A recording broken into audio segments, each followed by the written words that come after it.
তো হে ভিউয়ার্স, কেমন আছেন সবাই? আশা করব সবাই ভালো আছেন। তো আজকে আমরা এক্সপ্লেন করছি রিস্টার্ট দ্য আর্থ মুভিটা। আর এই মুভিটা বানানো হয়েছে খুবই ইন্টারেস্টিং একটা গল্প নিয়ে। সো এই জন্য আমি বলবো ভিডিওটা শেষ পর্যন্ত দেখার জন্য, আর নয়তো অনেক কিছুই মিস করে ফেলতে পারেন। সো চলুন কথা না বাড়িয়ে শুরু করি আজকের ভিডিও। তো এই গল্পের শুরুতে আমরা দেখতে পারি একটা পুরো শহর ধ্বংসে যজ্ঞে পরিণত হয়েছে। আসলে পৃথিবীর বড় বড় বিল্ডিংগুলো যেগুলো একটা সময় আকাশ ছোঁয়ার চেষ্টা করত, সেগুলো এখন ভেঙে চুরমার হয়ে মাটিতে পড়ে যাচ্ছে। আর এই শহরের মধ্যে এখন ময়লা আবর্জনা ছাড়া আর কিছুই ছিল না। আর সবচেয়ে ইন্টারেস্টিং ব্যাপার হচ্ছে এইটার পেছনের কারণ ছিল গাছ। তবে এগুলো কোনো নর্মাল গাছ ছিল না, এগুলো ছিল 40-50 ফুট উঁচু উঁচু বিশাল বড় বড় গাছ, যেগুলোর জন্য মানুষের মাথা নষ্ট হয়ে গিয়েছিল, মানুষের বসবাসের অযোগ্য হয়ে গিয়েছিল সমস্ত শহরটা। আসলে এগুলো খুব দ্রুত বড় হতো, যেইটাই কিনা ছিল এগুলোর সবচেয়ে ভয়ঙ্কর ব্যাপার। বর্তমানে এই গাছগুলো পুরো দুনিয়ার প্রায় 80% জায়গায় দখল করে ফেলেছে। এই জন্য মানুষজনের বসবাসের অযোগ্য হয়ে গেছে পুরো পৃথিবীটা। আর এর ঠিক 2 বছর পরেই আমরা দেখতে পারি ইয়ং নামের একটা মেয়েকে, যে কিনা তার কুকুরের সঙ্গে জঙ্গলের মধ্যে খেলাধুলা করার ট্রাই করছিল। তবে তখনই তার বাবা ইয়াং এখানে চলে আসে, আর সে তাকে নিয়ে সোজা বাসার দিকে ব্যাক করার ট্রাই করে। আসলে যেহেতু এখন সন্ধ্যা হয়ে যাচ্ছিল, এই জন্য সূর্য ডোবার পরে বাইরে থাকাটা একটা ভয়ঙ্কর ব্যাপার ছিল। এই জন্যই সে তার মেয়েকে সেভ করার জন্য বাসায় নিয়ে যাওয়ার ট্রাই করছিল। তবে যখন তার কুকুরটা এখান থেকে দৌড়ে জঙ্গলের মধ্যে পালিয়ে চলে যায়, তখন সে তার বাবার কাছে রিকোয়েস্ট করে কান্নাকাটি করে সে নিজেও কুকুরটাকে ধরার জন্য জঙ্গলের মধ্যে দৌড় মারে। এখন ইয়ানের কাছেও তার মেয়ের পেছনে দৌড়ানো ছাড়া অন্য কোনো অপশন ছিল না। এই জন্য সে দৌড়াতে দৌড়াতে তার মেয়েকে ফলো করা শুরু করে। তবে তার মেয়েও দৌড়াতে দৌড়াতে একটা জায়গায় চলে আসে। তবে সে তার কুকুরটাকে এখানে আর খুঁজে পায় না। কিন্তু এখানে সে তার সামনে একটা ভয়ঙ্কর গাছ দেখতে পারে, যেই গাছটা কিনা চারপাশে ভয়ঙ্কর রকম করে ডানা ছড়িয়েছিল। তাছাড়া তার মধ্যে একটা হার্টের মতো জিনিস ছিল, যেটা কিনা বারবার করে বিট করছিল। আমরা দেখতে পারি এই গাছগুলোর চারপাশে অনেকগুলো মানুষের ডেড বডি ছিল, যেগুলো কিনা গাছগুলো কামড়ে ধরেছিল। আর তাছাড়া এই গাছের প্রোটেকশন দেওয়ার জন্য গাছের মধ্যেই সাপের মতো একটা জিনিস ছিল, যেটা কিনা মানুষকে পুরো খেয়ে ফেলতো। আর যখন এই গাছটা এখানে একটা মানুষের গন্ধ পেয়ে যায়, তখনই সেই মানুষটাকে খাওয়ার জন্য তার মুখটা খুলে। তবে সৌভাগ্যক্রমে তখনই তার বাবা এখানে চলে আসে, আর সে তাকে কোলে করে নিয়ে এখান থেকে দৌড়ে পালিয়ে যায়, আর সোজা চলে আসে তার ঘরের মধ্যে। এখানে এসে সঙ্গে সঙ্গে দরজা জানালা সবকিছু বন্ধ করে দেয়, আর ঘরের মধ্যে ইউভি লাইট অন করে দেয়। কারণ এই লাইটগুলো থেকে গাছেরা অনেকটা দূরে থাকার ট্রাই করতো, কারণ এই লাইটগুলোকে তারা ভয় পেত। এখন বাসায় আসার পরে তার মেয়ে ইয়াংয়েরও তার জন্য খারাপ লাগে, কারণ তার জন্যই তার বাবা এত বড় একটা ভয়ঙ্কর বিপদের মধ্যে পড়ে গিয়েছিল। এই জন্য সে তার কাছে মাপ চায়, আর আমরা দেখতে পারি তার বাবাও তাকে মাপ করে দেয়। আর এরপর সে তার ঘড়ির মধ্যে একটা ট্র্যাকার লাগিয়ে দেয়, যাতে করে যেই কোনো সময় সে তার লোকেশন ট্র্যাক করে বের করতে পারে। আর একটু পরে যখন গভীর রাত হয়ে যায়, তখন সে ইয়ানকে শুইয়ে দিয়ে নিজেও কিছু কাজ করা শুরু করে। তবে একটু পরে সে নিজেও ঘুমিয়ে পড়ে। আর তখন সে স্বপ্নে দেখতে পারে আজ থেকে কতগুলো বছর আগের একটা সিন। আমরা দেখতে পারি যখন সে একটা গাড়িতে করে তার ওয়াইফ আর তার মেয়েকে নিয়ে কোনো একটা জায়গায় যাওয়ার ট্রাই করছিল, তখন সে তার ওয়াইফের সঙ্গে ডিসকাস করা শুরু করে তার ওয়াইফের পরবর্তী প্রজেক্ট সম্পর্কে। আসলে তার ওয়াইফ ছিল একজন সায়েন্টিস্ট, আর তার ওয়াইফ এই পৃথিবীতে কিছু নতুন কোয়ালিটির গাছ বানানোর ট্রাই করছিল, যেগুলো কিনা খুব দ্রুতই বড় হয়ে যাবে আর মানুষের জন্য খুব দ্রুত অক্সিজেন সার্ভ করতে পারবে। আসলে এই প্রজেক্টটা এই জন্য নেওয়া হয়েছিল কারণ পৃথিবীতে গাছের সংখ্যা অনেকটা কমে গিয়েছিল, আর অক্সিজেনের মাত্রা অনেকটা কমে গিয়েছিল, যেই জন্য মানুষের পৃথিবীতে সার্ভাইভ করাটাই ডিফিকাল্ট হয়ে দাঁড়িয়েছিল। এই জন্যই সায়েন্টিস্টরা মিলে নতুন এই প্রজেক্টটা হাতে নিয়ে যেই কোনো ওয়েতে পৃথিবীকে সেভ করার ট্রাই করছিল। তবে তখনই তার ওয়াইফের ল্যাপটপের মধ্যে একটা ভিডিও কল চলে আসে, যেখানে তার একটা সহকর্মী এই গাছগুলো থেকে তাকে সাবধান থাকার জন্য বলছিল। তবে আসলে এতক্ষণে অনেকটা দেরি হয়ে গিয়েছিল। সামনে যতগুলো গাড়ি ছিল সেখান থেকে মানুষগুলো দৌড়ে চিৎকার করে করে বেরিয়ে আসছিল, কারণ এই ভয়ঙ্কর গাছগুলো তাদের উপরে আক্রমণ করছিল। এগুলো দেখার পরে ইয়ানো বেরিয়ে আসে ব্যাপারগুলোকে চেক করার জন্য। তবে সে দেখতে পারে এই ভয়ঙ্কর গাছগুলো আক্রমণ করতে করতে সামনের দিকে আসছে। আর তখনই গল্পটা আবারও প্রেজেন্টে ব্যাক করে, আর আমরা দেখতে পারি ইয়ানের ঘুমটা তার মেয়ের চিৎকারের আওয়াজ শুনে ভেঙে যায়। এই জন্য সে দৌড়ে চলে আসে তার মেয়ের রুমের মধ্যে। তবে আসলে এখানেও অনেকটা লেট হয়ে গিয়েছিল। যদিও তার মেয়ের রুমের মধ্যে ইউভি লাইট দিয়ে ঘেরা ছিল, তবে তবুও এই ভয়ঙ্কর রাক্ষসী গাছগুলো কোনো রকমে তার বেডটাকে চারপাশ দিয়ে ঘিরে ফেলেছিল। যদিও তার বাবা তাকে সেভ করার ট্রাই করছিল, কিন্তু কোনো লাভই হয় না। এই গাছগুলো মাটি ফুটো করে তার পুরো চৌকি সহ তাকে সোজা মাটির নিচেই নিয়ে যায়। তবে তখনই ইয়ানের মনে পড়ে সে তার মেয়ের হাতের ঘড়ির মধ্যে একটা ট্র্যাকার লাগিয়েছিল। এই জন্য সে সেটা লোকেশন ট্র্যাক করা শুরু করে, আর এটা ট্র্যাক করতে করতে সে একটা পুরনো বাড়ির মধ্যে চলে আসে, যেটা কিনা আন্ডারগ্রাউন্ডের একটা ভয়ঙ্কর বাড়ি ছিল। আর এখানে সে এসে দেখতে পারে তার মেয়েকে একটা খাঁচার মধ্যে বন্দি করা হয়েছে, আর গাছগুলো তাকে মারার জন্য আস্তে আস্তে তার সামনে যাওয়ার ট্রাই করছে। তবে তার মেয়ে কোনো রকমে ইউভি লাইটের সাহায্যে গাছগুলো থেকে নিজেকে প্রোটেকশন দেওয়ার ট্রাই করছে। তবে আসলে এটা সে বেশিক্ষণ করতে পারবে না, কারণ একটু পরেই এটার চার্জ শেষ হয়ে যাবে। তবে তখনই এখানে ইয়ান চলে আসে আর সে তার নিজের লাইটটা তার মেয়ের দিকে ছুঁড়ে মারে, যাতে করে সেইটার মাধ্যমে সে নিজেকে প্রোটেকশন দিতে পারে। তবে তখনই সমস্ত গাছগুলো এসে ইয়ানের উপর আক্রমণ করা শুরু করে, আর ইয়ান কোনো রকমে নিজেকে বাঁচানোর ট্রাই করছিল। আর তখনই তার মাথায় একটা বুদ্ধি চলে আসে, এই জন্য সে এখানে একটা জানালাই ভেঙে ফেলে, যে জন্য এই জানালা দিয়ে মধ্যে যখনই সূর্যের আলো চলে আসে তখনই ইয়ান প্রচণ্ড ক্লান্ত হয়ে বেহুশ হয়ে যায়। আর এই গাছগুলো আলো দেখার পরে দৌড়ে পেছনে পালিয়ে যায়। আসলে এই গাছগুলো সূর্যের আলোকেও অনেকটা ভয় পেত। একটু পরে আমরা দেখতে পারি ইয়ান আস্তে আস্তে করে তার স্বপ্নের মধ্যে হারিয়ে যায়। সে আবারও কয়েক বছর আগের স্বপ্ন দেখা শুরু করে, আর এখানের গাছগুলো আস্তে আস্তে করে তাকে পেঁচিয়ে ধরছিল। যদিও তার মেয়ে তাকে টেনে সেখান থেকে বের করার ট্রাই করছিল, কিন্তু তার মধ্যে এতটাও শক্তি ছিল না যে সে তার বাবাকে টেনে সেখান থেকে বাইরে আনতে পারে। এই জন্য সে প্রচণ্ড হতাশ হয়ে গিয়েছিল। তবে তখনই একটা ভয়ঙ্কর ব্লেড এসে গাছটাকে দুটুকরো করে ফেলে, আর এই জন্য ইয়ানকে গাছটা মাটিতে ফেলে দিয়ে সেখান থেকে পালিয়ে যায়। আসলে আমরা দেখতে পারি একটা মিলিটারি গ্রুপ এখানে চলে এসেছিল, আর তারা এখানে ভয়ঙ্করভাবে গাছগুলোকে ফেস করা শুরু করে। তবে তাদের কাছে থাকা বন্দুকের গুলি এবং এমন একটা পিস্তল ছিল যেটা থেকে আগুন বের হয়, সেই সমস্ত ব্যাপারগুলো দিয়েও তারা কোনোভাবেই গাছগুলোকে আটকাতে পারছিল না, কারণ গাছগুলো ছিল অনেক বেশি পাওয়ারফুল। তাদেরকে মারাও এতটা সহজ ছিল না। এই জন্য অনেক মিলিটারিকে তো গাছটা টেনেই নিয়ে যাচ্ছিল। আর এই সমস্ত ব্যাপারগুলো দেখার পরে যখন একটা মিলিটারি একটা ইউভি লাইট চালু করার ট্রাই করে, তখন দুর্ভাগ্যবশত এই লাইটটা কোনোভাবেই চালু হচ্ছিল না। তবে তখনই আবার ইয়ান জ্ঞান ফিরে পেয়ে যায়, আর সে খুব সহজেই ইউভি লাইটটাকে ঠিক করে যখনই সেটাকে অন করে দেয়, তখন এই লাইট থেকে ভয়ঙ্কর রকম করে আলো বের হওয়া শুরু হয়ে যায়, যেই আলোর প্রভাবের জন্য এখান থেকে সমস্ত গাছগুলো নিজেদেরকে পিছিয়ে নেওয়া শুরু করে। তারা গিয়ে পরবর্তীতে অন্ধকারের মধ্যে লুকিয়ে পড়ে। এরপর এই মিলিটারিরা ইয়ানকে বলে যে এই গাছগুলো মাটির নিচে শিকড়ের মাধ্যমে পুরো পৃথিবীর প্রায় অনেকটা জায়গাকেই দখল করে নিয়েছে।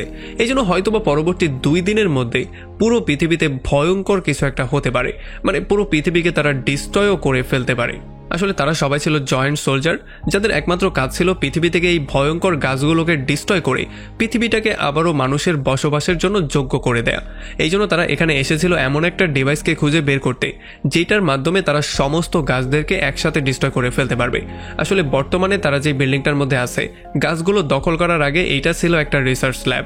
এই জন্য সেই ডিভাইসটা তারা এখানেই লুকিয়ে রেখেছিল। এই জন্য মিলিটারিরা অনেকক্ষণ খোঁজাখুঁজি করার পরে ফাইনালি সেই ডিভাইসটা পেয়ে যায়, আর এই ডিভাইসটা পাওয়ার সঙ্গে সঙ্গে তারা হেডকোয়ার্টারে এটার খবরও জানিয়ে দেয়। তবে এখন হেডকোয়ার্টার থেকে তাদেরকে বলা হয় এই ডিভাইসটা নিয়ে তাদেরকে একটা লঞ্চিং সেন্টারে যেতে হবে, যেখান থেকে তারা মাটির নিচে গিয়ে গাছদের উপরে এই ভয়ঙ্কর মেশিনটার ইউজ করতে পারবে। আসলে বর্তমানে পুরো দুনিয়াতে প্রায় 140টা এমন ডিভাইস ছিল, আর যদি তারা এই গাছগুলোকে একসাথে ডিস্ট্রয় করতে চায় তাহলে তাদের সবাইকে একসাথে সেই ডিভাইসগুলোকে অ্যাক্টিভেট করতে হবে, যেটার মাধ্যমে একটা ব্লাস্ট হয়ে এখানে সমস্ত গাছের মৃত্যু হয়ে যাবে। তবে আসলে এই প্ল্যানটা শোনার পরে ইয়ানের কাছে মনে হচ্ছিল এই প্ল্যানের মধ্যে কোনো একটা প্রবলেম তো অবশ্যই আছে। তবে তখনই মাটিটা কাঁপা শুরু করে, আর মাটির নিচ থেকে একটা গাছ উঠে সে এক ঝটকা দিয়ে ইউভি লাইটটাকে ভেঙে ফেলে, যে জন্য এখানে পুরো জায়গাটা অন্ধকার হয়ে যায়, আর তারা যে যার মতো এখান থেকে নিজেদের জীবন নিয়ে পালানো শুরু করে।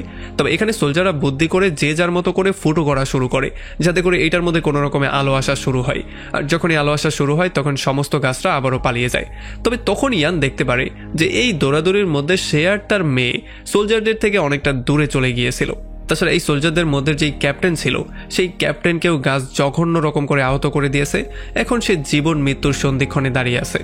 লিমো নামের একটা সোলজার ক্যাপ্টেনের রক্ত থামানোর ট্রাই করছিল, তবে আসলে এতে কোনো লাভই হচ্ছিল না, কারণ ক্যাপ্টেনের মৃত্যু খুব সহজেই হয়ে যায়।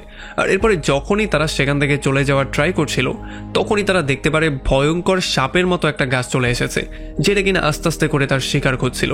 যদিও এটাকে মারার জন্য ইয়ান একটা লোহার টুকরা নেয়, তবে তখন লিমো তাকে থামিয়ে দেয়, কারণ এই গাছটা ছিল আসলে অন্ধ। সে নিজে চোখে দেখতে পারত না, সে শুধু শব্দ শুনে শুনে গিয়ে তাদের উপরে আক্রমণ করত। এই জন্য তারা চুপচাপ কোনো শব্দ না করে সেই ডিভাইসটা নিয়ে এখান থেকে চলে যাওয়ার ট্রাই করে। তবে তখনই ভুলবশত ইয়ানের মেয়ে একটা ধাক্কা খেয়ে যায়, যেই জন্য এখানে একটা শব্দ হয়ে যায়। আর এই শব্দ শোনার সঙ্গে সঙ্গে এই গাছটা ভয়ঙ্করভাবে গিয়ে তার উপরে আক্রমণ করার ট্রাই করে। আর এই জন্য তাকে সেভ করার জন্য লিমো আর ইয়ানও চলে আসে এই সাপটার সামনে। তবে আসলে তাকে ফেস করা এতটাও ইজি ব্যাপার ছিল না, সে ছিল খুবই ভয়ঙ্কর একটা গাছ। তবে তখনই ক্যাপ্টেন তার পিস্তলটা নিয়ে তার সামনে চলে আসে আর তার উপরে শুট করা শুরু করে। তবে এতে করেও তার কিছু হচ্ছিল না, সে উল্টো ক্যাপ্টেনকেই পেঁচিয়ে ধরে। যদিও লিমো তাকে সেভ করার জন্য সামনে আসছিল, তবে ততক্ষণে অনেকটা দেরি হয়ে গিয়েছিল, কারণ ক্যাপ্টেন অলরেডি তার গ্রেনেডের পিনটাকে খুলে ফেলেছিল, যে জন্য একটু পরেই এখানে বিশাল বড় একটা ব্লাস্ট হয়ে যায়, যে জন্য ক্যাপ্টেনের মৃত্যু তো অবশ্যই হয়ে যায়, সাথে সাথে এই ভয়ঙ্কর সাপ গাছটারও মৃত্যু হয়ে যায়। আর এই ব্লাস্টের মধ্যে লিমো, ইয়ান আর তার মেয়ে উড়ে এসে সোজা রাস্তায় পড়ে, যেখানে তারা বাকি সোলজারদেরকেও পেয়ে যায়। আর এখানে সৌভাগ্যক্রমে তাদের সঙ্গে সেই ডিভাইসটাও উড়ে চলে এসেছিল। তবে যখন এখানে সোলজাররা ক্যাপ্টেনের মৃত্যুর খবর পেয়ে যায়, তখন তারা প্রচণ্ড আপসেট হয়ে যায়। আর যেহেতু এই ভয়ঙ্কর ব্লাস্টের মধ্যে তাদের ইঞ্জিনিয়ারেরও মৃত্যু হয়ে গিয়েছিল, এই জন্য তারা ইয়ানকেই বলছিল তাদের সঙ্গে যাওয়ার জন্য অ্যাজ এ ইঞ্জিনিয়ার হিসেবে, কারণ সে 2 মিনিটের মধ্যেই সেই ইউবি লাইটটাকে ঠিক করে ফেলেছিল, আর নয়তোবা তো তারা সবাই মরতেই বসেছিল। তবে ইয়ান কোনোভাবেই তাদের সঙ্গে যেতে চাইছিল না, কারণ এখন সে আর তার মেয়ে সেফ ছিল, আর তার মেয়ের সেফটির উপরে তার কাছে আর কিছুই ছিল না, কারণ তার মেয়ে ছাড়া এই দুনিয়াতে আর তার কেউই নেই। এই জন্য সে তার মেয়েকে নিয়ে আবারও বাসার দিকে ব্যাক করছিল। তবে তার মেয়ে এই ব্যাপারটাতে কোনোভাবেই হ্যাপি ছিল না। সে চাইছিল যে তার বাবা মানুষের জন্য কাজ করুক, যাতে করে সে সোলজারদের সঙ্গে গিয়ে এই গাছগুলোকে ডিস্ট্রয় করতে তাদেরকে সাহায্য করে, কারণ যদি তার মা জীবিত থাকতো তাহলে হয়তোবা তার মাও ঠিক একই কাজটা করতো। আর তার মেয়ের মুখ থেকে এই সমস্ত কথাবার্তাগুলো শোনার পরে সে ফাইনালি সিদ্ধান্ত নেয় সে সোলজারদের সঙ্গে জয়েন করবে। আর এরপর সে সোলজারদের সঙ্গে জয়েন করে তাদের টিমের সাথে সামনের দিকে যাওয়া শুরু করে। তবে তখনই তারা দ্বিতীয় একটা টিমের সিগন্যাল পেয়ে যায়, যেখানে তাদেরকে বলা হয়েছিল গ্রিন টাইড। আর এইটা শোনার সঙ্গে সঙ্গেই মাটি ফাটা শুরু করে, আর আস্তে আস্তে করে বড় বড় ভয়ঙ্কর বিল্ডিংগুলো মাটিতে ধসে পড়ে যাচ্ছিল। এই জন্য তাদের টিম উল্টো দিকে দৌড়ানো শুরু করেছিল। তবে খুব শীঘ্রই গ্রিন টাইড তার আসল রূপে চলে আসে আর ভয়ঙ্করভাবে তাদের উপরে আক্রমণ করা শুরু করে।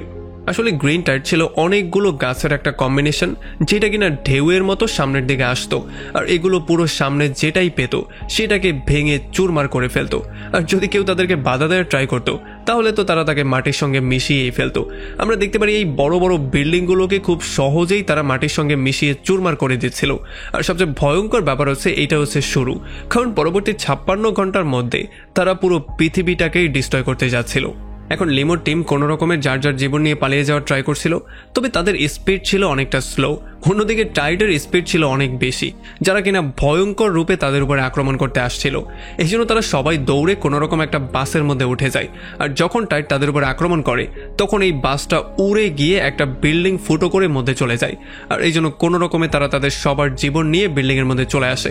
এখন কোনো রকমের টাইড তো শেষ হয়ে গিয়েছিল, তবে নিচে যেই মানুষগুলো ছিল তাদের সবাইকে টাইড ডিস্ট্রয় করে দিয়ে চলে গিয়েছিল।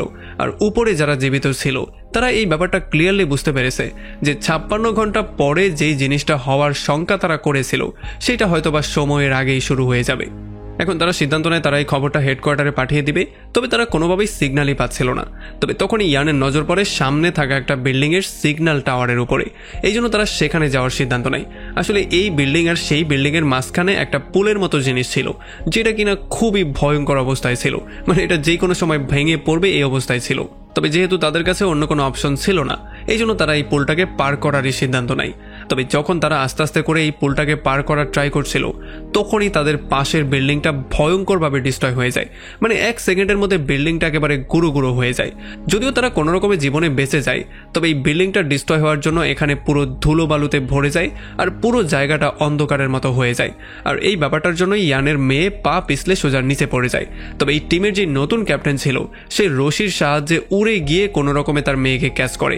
আর তখন ইয়ান এই রশিটা ধরে কোনো রকমে তাদেরকে টেনে উপরে তোলার ট্রাই করছিল। তবে এই রশিটাও ছিল খুবই দুর্বল, যেটা কিনা তাদের দুজনের ভার সহ্য করতে পারছিল না। আর এটা যে কোনো সময় ছিঁড়ে তাদের দুজনেরই মৃত্যু হতে পারত। এই জন্য ক্যাপ্টেন ইয়ানের মেয়েকে সেভ করার জন্য ফাইনালি নিজের জীবনটাকে স্যাক্রিফাইস করে দেয়। এটার জন্য যদিও লিমো প্রচণ্ড আপসেট হয়ে যায়, তবে এখন তার মরার পরে লিমো হয়ে যায় এই গ্রুপের নতুন ক্যাপ্টেন। এরপরে যতক্ষণে ইয়ান তার মেয়েকে টেনে উপরে তুলে, ততক্ষণে ব্রিজটা পুরো ভেঙে পড়ে যাচ্ছিল অবস্থা। আমরা দেখতে পারি সমস্ত সোলজাররা দৌড়ে কোনো রকম ওই বিল্ডিংয়ে চলে যায়। আর একেবারে শেষ মুহূর্তে ইয়ান তার মেয়েকে নিয়ে দৌড়ে বিল্ডিংয়ের মধ্যে চলে আসে। আর এরপর ইয়ান এখানের সিগন্যাল টাওয়ারটাকে ঠিক করে। আর তখন লিমো এই সিগন্যাল টাওয়ারের সাহায্যে ফাইনালি তার হেডকোয়ার্টারের সাথে কানেক্ট করে। আর বাকি যে 140টা ডিভাইস ছিল তাদের সদস্যদের সঙ্গেও তারা একসাথে কানেক্ট করে।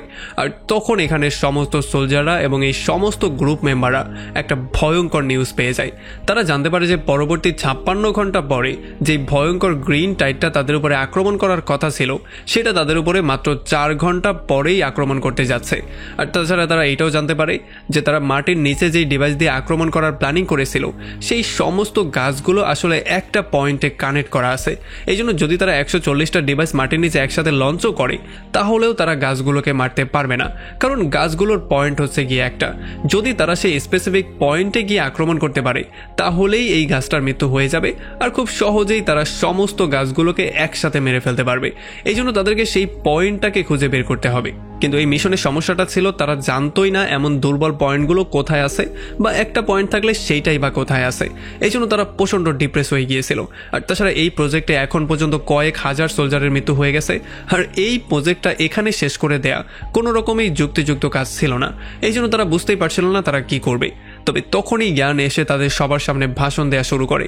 সে সবাইকে মোটিভেট করে এবং এই মোটিভেশন পেয়ে ফাইনালি 140টা গ্রুপই সিদ্ধান্ত নেয় যেই কোনো ওয়েতে তারা এই যুদ্ধটাকে চালিয়ে যাবে, আর তারা যেই কোনো ওয়েতে সেই পয়েন্টগুলোকে খুঁজে বের করবেই করবে। যাই হোক, এদিকে লিমোর টিম সোজা চলে আসে সেই লঞ্চ স্টেশনে, আর তারা সেই ডিভাইসটাকে লঞ্চ করার জন্য ফুললি প্রিপারেশন নিয়েও ফেলে। তবে তারা এই ব্যাপারটা জানতো না যে একটা ভয়ঙ্কর বিপদ তাদের জন্য ওয়েট করছিল। আসলে একটা ভয়ঙ্কর গ্রিন টাইড তাদের উপরে আক্রমণ করতেই এদিকে আসছিল। আর একটু পরে তারা গিয়ে এই ডিভাইসটাকেও লঞ্চ করে দেয়। তবে এই ডিভাইসটা জায়গা মতো ফাটার জায়গায় এই গাছ যেই প্রোটেকশন বানিয়েছিল সেই প্রোটেকশনই ভেদ করতে পারে না। আসলে বাকি টিমগুলোকেও এই একই সমস্যা ফেস করতে হচ্ছিল, এই জন্য তারা সবাই আবারও হাল ছেড়ে দিচ্ছিল। তবে তখনই ইয়ানের মাথায় একটা বুদ্ধি চলে আসে। সে তাদের সবাইকে বলে যে আমাদের এই লঞ্চ স্টেশনের এনার্জি আমাদের পাশেরই ভলকানোর জিও থার্মাল এনার্জি থেকে সৃষ্টি হয়। সো যদি আমরা একসাথে সমস্ত থার্মালগুলোকে বন্ধ করে দিই, মানে সমস্ত লাভাগুলোকে একসাথে বন্ধ করে দিই, তাহলে এগুলো সব এক জায়গায় চলে আসবে। আর এই সমস্ত লাভাগুলোকে এক জায়গায় করে এই গরম গরম লাভার পাওয়ারের ইউজ করে আমরা চাইলে সেই প্রোটেকশন লেয়ারটাকে ভেঙেও ফেলতে পারি। তবে আসলে এই প্ল্যানটাতেও আরও একটা সমস্যা ছিল, কারণ বাকি যেই সুরঙ্গের কানেকশনগুলো ছিল সেই কানেকশনগুলো তারা লস করে ফেলেছিল। এই জন্য এখন তাদের কাছে একটাই অপশন ছিল যে ম্যানুয়ালি সেই সুরঙ্গগুলোতে গিয়ে সেখানের যেই কন্ট্রোলিং সিস্টেম আছে সেইটাকেই উড়িয়ে দেয়া, তাহলেই হয়তোবা তারা লাভাগুলোকে এক জায়গায় করতে পারবে। এই জন্য ইয়ান ফাইনালি তার মেয়েকে গুড বাই বলে এখান থেকে বাকি টিমের সাথে চলে যায়। তবে যাওয়ার আগে সে বলে যায় যে সে এখানে অবশ্যই ব্যাক করবে। এখন যখন তারা আস্তে আস্তে করে মাটির নিচে যাওয়া শুরু করে তখন আস্তে আস্তে করে লাভার গরমও বাড়তে থাকে, আর আস্তে আস্তে করে এটা অসহ্য যন্ত্রণা হওয়া শুরু হয়ে যায়। তবে সামনে তারা কোনোভাবেই যেতেও পারছিল না, কারণ বিভিন্ন জায়গায় বিভিন্ন গাছ দখল করে বসেছিল, তাদেরকে মারার জন্য তারা রেডি হয়েছিল। এই জন্য যখন তারা তাদের উপরে আক্রমণ করে সামনে যাওয়ার ট্রাই করে তখন গাছেরাই তাদের উপরে আক্রমণ করে দেয়, যেই জন্য এখানে ইয়ান আহত হয়ে যায়।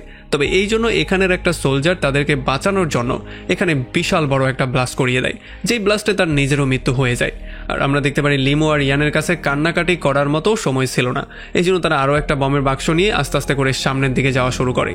এখন তাদের সামনে একটা দরজা চলে আসে, এই জন্য ইয়ান লিমোকে বলে দরজাটা খোলার জন্য কিছু একটা খুঁজে বের করার জন্য। আর যখনই লিমো দরজাটা খুলতে কিছু আনতে যায় তখন ইয়ান এদিকে দরজাটা খুলে ওই পারে গিয়ে সোজা দরজাটাকে বন্ধও করে দেয়। আর তখনই লিমো বুঝতে পারে ইয়ান আসলে নিজের জীবনের ঝুঁকি নিতে যাচ্ছে, এই জন্য সে ইয়ানকে বারবার করে দরজাটাকে খোলার জন্য বলে। তবে ইয়ান তার সিদ্ধান্ত নিয়েছিল সে কোনোভাবেই আর দরজা খুলবে না, মানে সে লিমোকে কোনোভাবেই মধ্যে আসতে দিবে না। এই জন্য সে তাকে বলে যে আমার মেয়ের খেয়াল রেখো, এইটা বলেই সে মধ্যে চলে যায় সেই লাভাগুলোকে এক জায়গায় করার জন্য। তবে তখনই বাইরে ভয়ঙ্কর রকম করে মাটি ফাটা শুরু হয়ে যায় আর সব কিছু কাঁপাকাঁপি শুরু হয়ে যায়, কারণ সমস্ত গাছগুলো একসাথে পৃথিবীর উপরে আক্রমণ করা শুরু করে দিয়েছিল। আর এই সমস্ত ব্যাপারগুলো দেখার পরে সবারই মনে হচ্ছিল যে হয়তোবা তাদের শেষ সময় চলে এসেছে, যেই কোনো সময়ই তাদের মৃত্যু হয়ে যেতে পারে। আর তখন অন্যদিকে আমরা দেখতে পারি ইয়ান তার আহত পা নিয়েও আস্তে আস্তে করে কোনো রকমের সামনের দিকে যাওয়ার ট্রাই করছিল, কিন্তু তখনই এই বিল্ডিং কাঁপাকাঁপির জন্য বিল্ডিংয়ের ইটগুলো খুলে তার গায়ের উপরে পড়া শুরু করে, যেই জন্য সে আরও বেশি আহত হয়ে যায়। সে আর সামনের দিকে এগোতেও পারছিল না, তবে তবুও কোনো রকমে হামাগুড়ি দিয়ে দিয়ে সে সামনের দিকে যাওয়া শুরু করে। আর একটা পর্যায়ে সে বমটা নিয়ে সেই কন্ট্রোল রুমে চলেও আসে, আর এখানে এসে সে বাকি 140টা গ্রুপের সাথে কমিউনিকেশন করার সুযোগ পেয়ে যায়। এই জন্য সে সবাইকে সমস্ত ব্যাপারগুলোর ইনস্ট্রাকশন দেওয়া শুরু করে। আর তখন অন্যদিকে যখন তার মেয়ে তাকে স্ক্রিনে দেখতে পারে তখন সে কান্নাকাটি করতে করতে তার বাবাকে ফিরে আসতে বলছিল। তবে সে এই ব্যাপারটা খুব ভালো করে জানতো যে তার বাবা পৃথিবীকে বাঁচানোর জন্য, তাদেরকে বাঁচানোর জন্য তার নিজের লাইফ লাইফটাকে স্যাক্রিফাইস করতে যাচ্ছে। আর তখনই আমরা দেখতে পারি বোমের টাইমারটা শেষ হয়ে যায়, যেই জন্য এখানে বিশাল বড় একটা ব্লাস্ট হয়ে যায়। আর এই ব্লাস্টের জন্য এখানে কন্ট্রোল সিস্টেমটা নষ্ট হয়ে যায় আর সমস্ত লাভাগুলো একসাথে নিচে যাওয়া শুরু করে। মাটির নিচে এত গরম লাভা একসাথে যাওয়ার জন্য গাছের যেই প্রোটেকশন লেয়ারটা ছিল সেটাও আস্তে আস্তে নষ্ট হওয়া শুরু হয়ে যায়। আর একটা পর্যায়ে যখন সেই প্রোটেকশন লেয়ারটা নষ্ট হয়ে যায় তখন সেই লঞ্চার মেশিনটাও প্রোটেকশন লেয়ার ভেদ করে মধ্যে চলে আসে আর এগুলো গাছের শিকড়ের মধ্যে গিয়ে পেঁচিয়ে পড়ে। আর একটু পরেই যখন 140টা ডিভাইস একসাথে ব্লাস্ট করিয়ে দেয়া হয় তখন সমস্ত গাছের একসাথে মৃত্যু হয়ে যায়। আর এই জন্য যেই গাছগুলো উপরে ছিল সেগুলো আস্তে আস্তে করে মাটির নিচে চলে যাওয়া শুরু করে, কারণ তাদের যেই ঘোরার শক্তি ছিল সেই শক্তি এখন নষ্ট হয়ে গেছে। আর এমন করেই পৃথিবীটা আবারও মানুষের বসবাসের যোগ্য হওয়া শুরু করে। এই ব্লাস্টের পরে পৃথিবীতে এখনও যারা জীবিত ছিল তারা সবাই খুবই হ্যাপি ছিল, কারণ তারা একটা বিশাল বড় বিপদের হাত থেকে মুক্ত হয়েছিল। আর সেই দিনের পর থেকে নতুন একটা সময়ের সৃষ্টি হয়েছিল, মানুষ নতুন করে আবারও নতুন একটা শুরু করার সুযোগ পেয়েছিল। আর এমন একটা ইন্টারেস্টিং পয়েন্টে এই পুরো মুভিটা এখানেই শেষ হয়ে যায়। তো আমাকে কমেন্ট করে জানান কেমন লাগলো ভিডিও।